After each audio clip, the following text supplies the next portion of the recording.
Hello everyone, my name is Gaurav and in this video I'm going to show you how you can filter report 2 from report 1 based on filter conditions.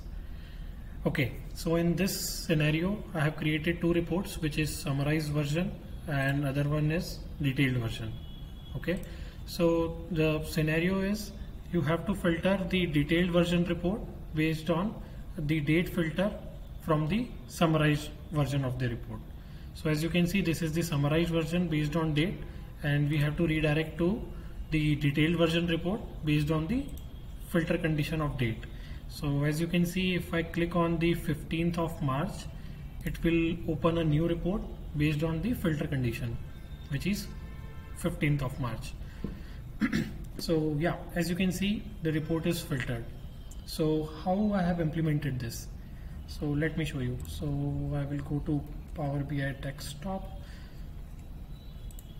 So this is the summarized version report, and in this report I have created a calculated column in the date table, wherein I have just concatenated the report URL, which is detailed reports URL, with the date filter.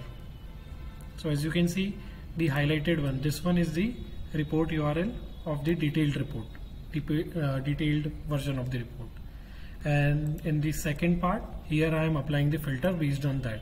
So as you can see, the final URL will be something like this. And once you are done with this, the next step is to embed this URL, web URL, to our visual. So you can embed the visual you can embed the URL in the visual based on the formatting of the cell formatting of the table visual. So as you can see, in the cell elements I have selected sum of sales, and here I have turned on the web URL option, and I have selected the column which I have created, and then I have published the report. So yeah, this is how I have created the report. And let's say if I select 1st of Jan, then it will open the new report based on the filter condition, which is 1st of Jan. So yeah, I hope you found this video useful. Thank you.